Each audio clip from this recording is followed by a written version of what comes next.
Hola amigos, esta es una lectura por el Día de Muertos. Vamos a leer una historia de terror. Es de H.P. Lovecraft y se llama El extranjero. Infeliz aquel a quien los recuerdos de la infancia solo traen miedo y tristeza. Ay de aquel que mira hacia atrás, hacia horas solitarias pasadas en grandes y lúgubres cámaras con cortinas marrones y enloquecedoras hileras de libros antiguos, o hacia pavorosas vigilias a la sombra de arboledas crepusculares de árboles grotescos y gigantescos, que silenciosamente agitan sus ramas retorcidas lejos en el aire. Tal es lo que los dioses me destinaron a mí, el aturdido, el decepcionado, el estéril, el quebrantado. Y sin embargo, estoy extrañamente contento, y me aferro con gran desesperación a esos recuerdos, cuando mi mente momentáneamente amenaza con ir más allá.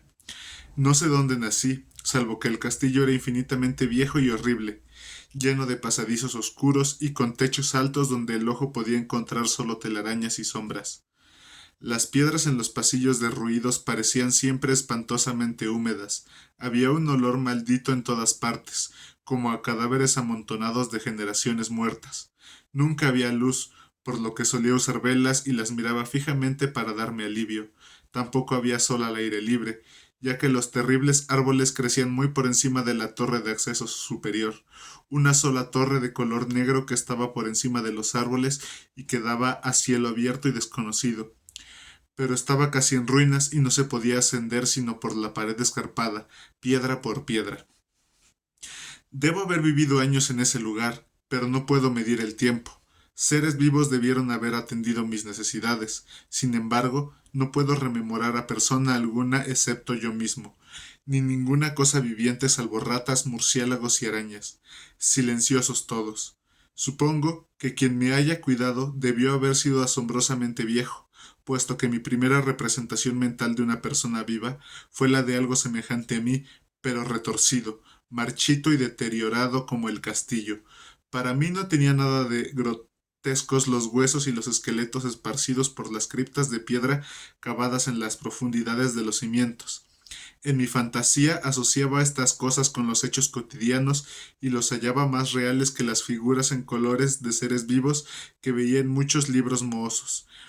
En esos libros aprendí todo lo que sé.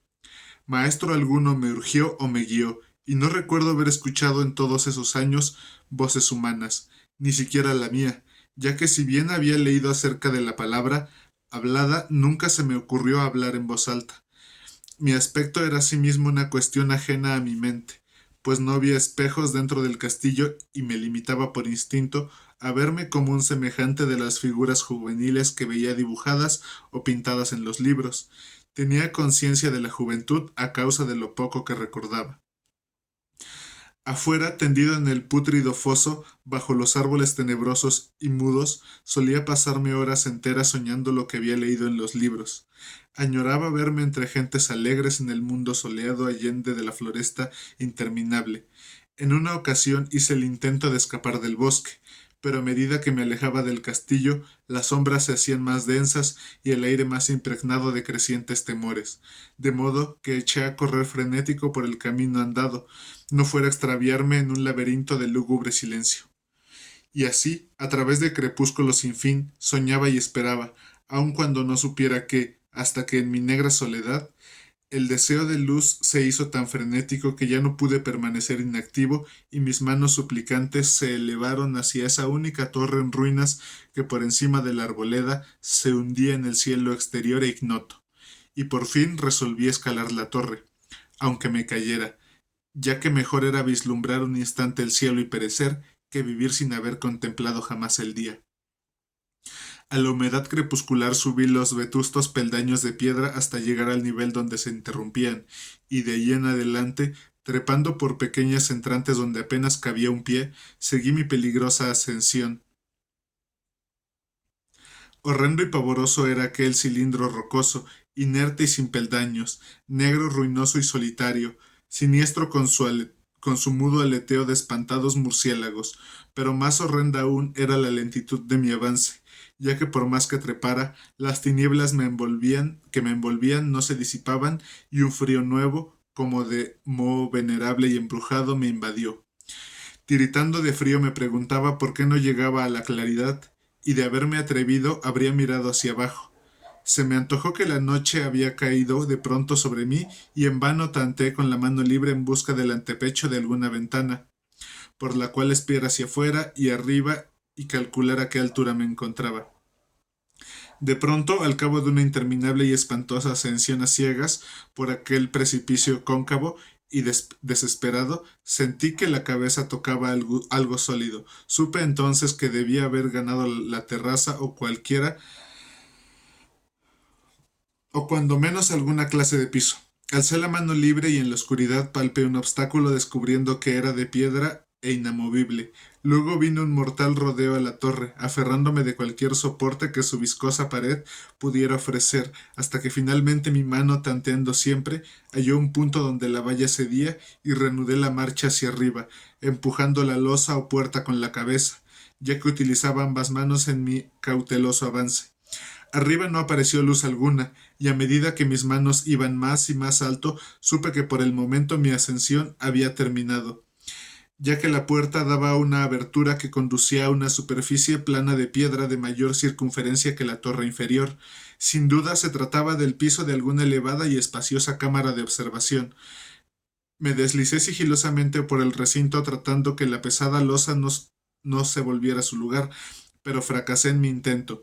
Mientras yacía exhausto sobre el piso de piedra, oí el alucinante eco de su caída, pero con todo tuve la esperanza de volver a levantarla cuando fuera necesario. Creyéndome ya a una altura prodigiosa, muy por encima de las odiadas ramas del bosque, me incorporé fatigosamente y tanteé la pared en busca de alguna ventana que me permitiera mirar por vez primera el cielo y esa luna y esas estrellas sobre las que había leído. Pero ambas manos me decepcionaron, ya que todo cuanto hallé fueron amplias estanterías de mármol cubiertas de aborrecibles cajas oblongas de inquietante dimensión. Más reflexionaba y más me preguntaba de qué extraños secretos podía albergar aquel alto recinto construido a tan inmensa distancia del castillo subyacente. De pronto, mis manos tropezaron de forma inesperada con el marco de una puerta, del cual colgaba una plancha de piedra de superficie rugosa a causa de las extrañas incisiones que la cubrían. La puerta estaba cerrada, pero haciendo un supremo esfuerzo superé todos los obstáculos y las abrí hacia adentro. Hecho esto, me invadió el éxtasis más puro jamás conocido. A través de una ornamentada verja de hierro y en el extremo de una corta escalinata de piedra que ascendía desde la puerta recién descubierta, brillando plácidamente en todo su esplendor, estaba la luna llena, a la que nunca había visto antes, salvo en sueños y en vagas visiones que no me atrevía a llamar recuerdos. Seguro ahora de que había alcanzado la cima del castillo, subí rápidamente los pocos peldaños que me separaban de la verja, pero en eso una nube tapó la luna, haciéndome tropezar, y en la oscuridad tuve que avanzar con mayor lentitud. Estaba todavía muy oscuro cuando llegué a la verja, que hallé abierta tras un cuidadoso examen, pero que no quise trasponer por temor a precipitarme desde la increíble altura que había alcanzado. Luego volvió a salir la luna. De todos los impactos imaginables, ninguno tan demoníaco como el de lo insondable y grotescamente inconcebible. Nada de lo soportado antes podía compararse al terror de lo que ahora miraba, de las extraordinarias maravillas que el espectáculo implicaba. El panorama en sí era tan simple como asombroso, ya que consistía meramente en esto. En lugar de una impresionante perspectiva de copas de árboles vistas desde una altura imponente, se extendía a mi alrededor el mismo nivel de la verja, nada menos que la tierra firme, separada en compartimientos diversos por medio de lajas de mármol y columnas y sombreada por una antigua iglesia de piedra cuyo devastado capitel brillaba fantasmagóricamente a la luz de la luna. Medio inconsciente, abrí la verja y avancé bamboleándome por la senda de grava blanca que se extendía en dos direcciones. Por aturdida y caótica que estuviera mi mente, persistía en ella ese frenético anhelo de luz. Ni siquiera el pasmoso descubrimiento de momentos antes podía detenerme.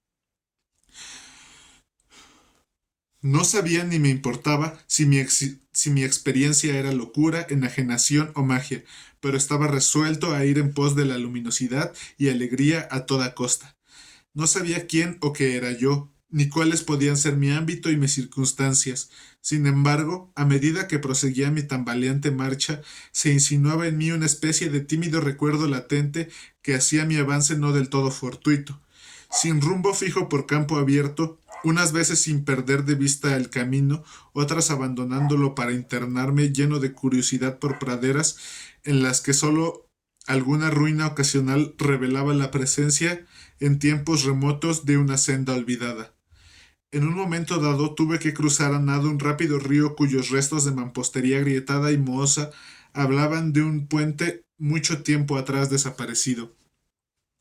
Habían transcurrido más de 2 horas cuando llegué a lo que parecía ser mi meta, un venerable castillo cubierto de hiedras enclavado en un gran parque de espesa arboleda, de alucinante familiaridad para mí. Sin embargo, lleno de intrigantes novedades, vi que el foso había sido rellenado y que varias de las torres que yo bien conocía estaban demolidas, al mismo tiempo que se erguían nuevas salas que confundían al espectador, pero lo que observé con el máximo interés y deleite fueron las ventanas abiertas, inundadas de esplendorosa claridad y que enviaban al exterior ecos de la más alegre de las reuniones. Adelantándome hacia una de ellas, miré al interior y vi un grupo de personas extrañamente vestidas que departían entre sí con gran jarana. Como jamás había oído la voz humana, apenas podía adivinar vagamente lo que decían. Algunas caras tenían expresiones que despertaban en mí muy remotos recuerdos, otras me eran absolutamente ajenas. Salté por la ventana y me introduje en la habitación brillosa, iluminada, a la vez que mi mente saltaba del único instante de esperanza al más negro de los desalientos. La pesadilla no tardó en venir. Ya que no bien entré, sentí una de las más aterradoras reacciones que hubiera podido concebir. No había terminado de cruzar el umbral cuando cundió entre todos los presentes un inesperado y súbito pavor de horrible intensidad, que distorsionaba los rostros y arrancaba de todas las gargantas los chillidos más espantosos. El desbande fue general y en medio del griterío y del pánico varios sufrieron desmayos, siendo arrastrados por los que huían enloquecidos. Muchos se taparon los ojos con las manos y corrían a ciegas llevándose todo por delante, derribando los muebles y dándose contra las paredes en su desesperado intento de ganar alguna de las numerosas puertas. Solo y aturdido en el brillante recinto, escuchando los ecos cada vez más apagados de aquellos espeluznantes gritos, empecé a temblar pensando que podía ser aquello que me acechaba sin que yo lo viera. A primera vista el lugar parecía vacío, pero cuando me acerqué a una de las alcobas, creí detectar una presencia, un amago de movimiento del otro lado del arco dorado que conducía a otra habitación similar a la primera. A medida que me aproximaba a la arcada, comencé a percibir la presencia con más nitidez, y luego, con el primero y último sonido que jamás emití, un aullido horrendo que me repugnó casi tanto como su morbosa causa, contemplé en toda su horrible intensidad el inconcebible, indescriptible, inenarrable monstruo que por obra de su mera aparición había convertido una alegre reunión en una horda de delirantes fugitivos. No puedo siquiera decir aproximadamente a qué se parecía, pues era un compuesto de todo lo que es impuro, pavoroso, indeseado, anormal y detestable. Era una fantasmagórica sombra de podredumbre, de decrepitud y desolación, la pútrida y viscosa imagen de lo dañino, la atroz desnudez de algo que la tierra misericordiosa debería ocultar por siempre jamás. Dios sabe que no era de este mundo, o al menos había dejado de serlo, y sin embargo, con enorme horror de mi parte, pude ver en sus rasgos carcomidos, con huesos que se entreveían, una repulsiva y lejana reminiscencia de formas humanas, y en sus enmohecidas y destrozadas ropas, una indecible cualidad que me estremecía más aún. Estaba casi paralizado, pero no tanto como para no hacer un débil esfuerzo hacia la salvación, un tropezón hacia atrás que no pudo romper el hechizo en que me tenía atrapado el monstruo sin voz y sin nombre.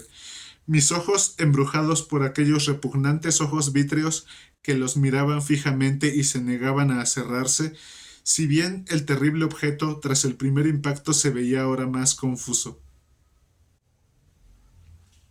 Traté de levantar la mano y disipar la visión, pero estaba tan anonadado que el brazo no respondió por entero a mi voluntad. Sin embargo, el intento fue suficiente como para alterar mi equilibrio y bamboleándome di unos pasos hacia adelante para no caer. Al hacerlo, adquirí de pronto la angustiosa noción de la proximidad de la cosa, cuya inmunda respiración tenía casi la impresión de oír. Poco menos que enloquecido, pude no obstante adelantar una mano para detener a la fétida imagen, que se acercaba más y más, cuando de pronto mis dedos tocaron la extremidad putrefacta que el monstruo extendía por debajo del arco dorado. No lloré, pero todos los satánicos vampiros que cabalgan en el viento de la noche lo hicieron por mí, a la vez que dejaron caer en mi mente una avalancha de anonadantes recuerdos. Supe en ese mismo instante todo lo ocurrido, recordé hasta más allá del terrorífico castillo y sus árboles, reconocí el edificio en el cual me hallaba, reconocí, lo más terrible, la impía abominación que se erguía ante mí, mirándome de soslayo mientras apartaba de los suyos mis dedos manchados. Pero en el cosmos existe el bálsamo, además de la amargura, y ese bálsamo es el olvido. En el supremo horror de ese instante olvidé lo que me había espantado y el estallido del recuerdo se desvaneció en un caos de reiteradas imágenes. Como entre sueños salí de aquel edificio fantasmal y execrado y eché a correr rauda y silenciosamente a la luz de la luna. Cuando retorné al mausoleo de mármol y descendí los peldaños, me encontré con que no podía mover la trampa de piedra, pero no lo lamenté, ya que había llegado a odiar el viejo castillo y sus árboles. Ahora cabalgo junto a los fantasmas burlones y cordiales al viento de la noche, y durante el día juego entre las catacumbas de Nefrenka, en el recóndito y desconocido valle de Hadot, a orillas del río Nilo. Sé que la luz no es para mí salvo la luz de la luna sobre las tumbas de roca de Nep, como tampoco es para mí la alegría salvo las innominadas fiestas de Nitocris bajo la gran pirámide, y sin embargo, en mi nueva y salvaje libertad agradezco casi la amargura de la alienación. Pues aunque el olvido me ha dado la calma, no por eso ignoro que soy un extraño a este siglo y a todos los que aún son hombres. Esto es lo que supe desde que extendí mis dedos hacia esa cosa abominable surgida en aquel gran marco dorado, desde que extendí mis dedos y toqué la fría e inexorable superficie del pulido espejo.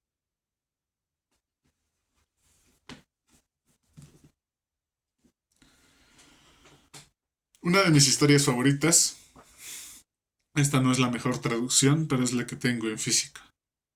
Eh, Tenía muchas ganas de leerla. Me gusta bastante, es sencilla, es directa y aterradora.